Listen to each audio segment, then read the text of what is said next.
Can you start by introducing yourself? Yep, I'm Chris Alexander. Charlie asked me to do this. Um, Background: I served in the Coast Guard for 30 plus years and did numerous natural disasters, everything from Hurricane Hugo to Deepwater Horizon to Superstorm Sandy. When I retired from the Coast Guard, I joined the Department of Homeland Security. And what I did there, my primary job right now is the title is I'm the deputy for priority services, which is a bunch of programs to help make sure calls go through during emergencies, calls and computers, everything works during emergencies. But because of my past, I'm also on what's called the Emergency Support Function 2 team, which basically helps coordinate emergency response to help get communications during national emergencies. So because of that, I was actually sitting the national desk during Hurricane Maria and Irene, and I was asked to go down there in March. I went down in March to help them with their reconstruction efforts. Okay, and so what is the average day for you in Puerto Rico? An average day for us in Puerto Rico. Well, they work right now. This is reconstruction. They've never really done this before. FEMA. We work for FEMA, and they have what's called a joint field office. And basically, what that is, it's a giant coordination cell. And so they've taken over the old newspaper building, and they've got about 1,000 people in there. So basically, the day would start at about 8 o'clock in the morning. We come in, and our task while we were down there was to help them with reconstruction. So we had to come up with a plan of how to rebuild Puerto Rico better than ever. So it depends. Any day could change, but we'd walk in at about 8 o'clock in the morning. Usually get there about 7:30. Grab our coffee, walk in, go over what we're going to do for the day. It was a small team of 4 to 5 of us and a couple other people that were helping us. We would have other sectors. Sectors were other areas of infrastructure. So, for example, there was communications IT, which was my group. There's power, there's transportation, there's medical, there's economics, there's public housing, there's roads, a bunch of them. So any of them could at any given day want to come by and talk to us. So they would talk to us about cross-sector issues. And then we would actually we laid out our own framework of if we were king for a day, what would we want Puerto Rico's infrastructure to look like?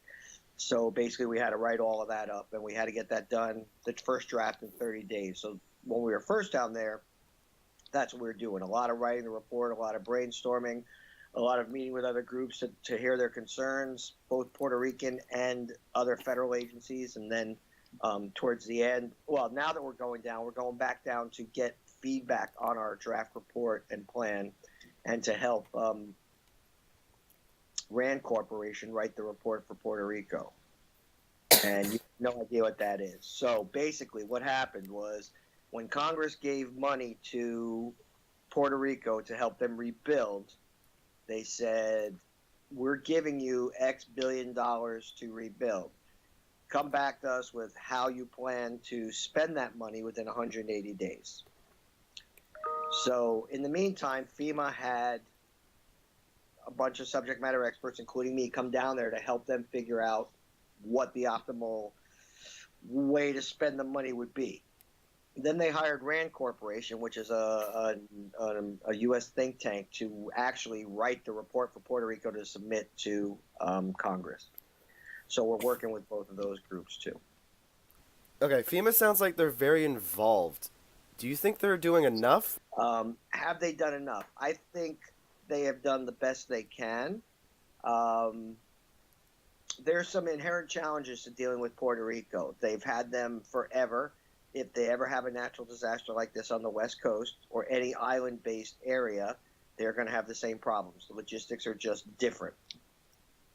So based on everything that happened, remember, you had 3 or 4 major hurricanes hit southeast U.S. immediately prior to Maria.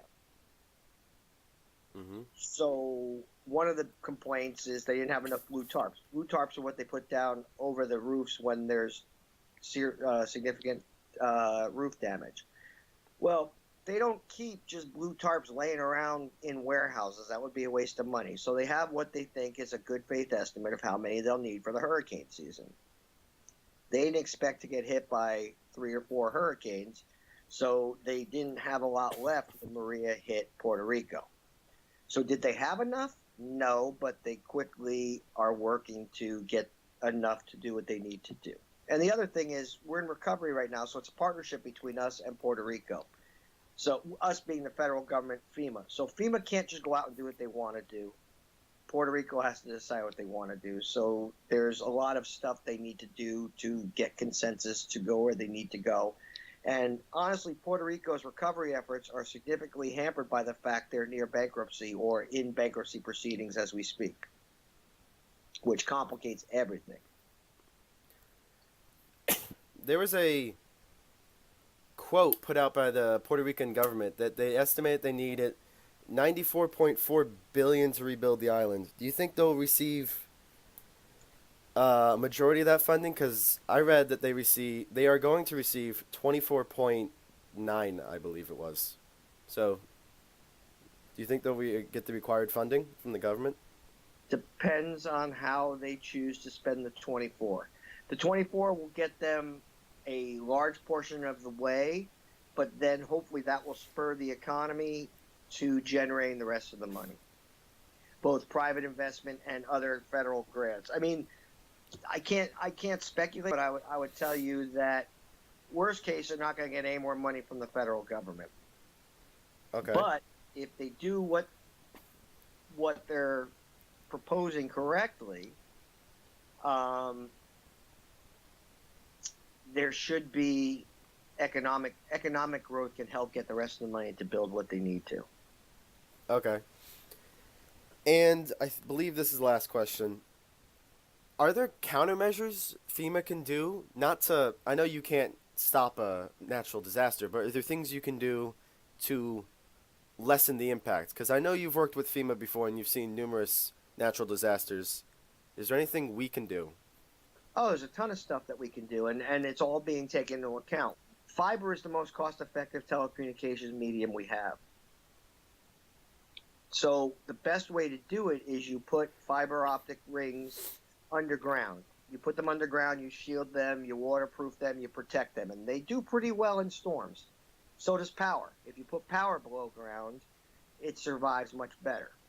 However, if you put them up on a telephone pole, they're more vulnerable to high winds. And if the poles aren't properly sunk in the ground, you have more problems. So the poles were not sunk in the ground very well.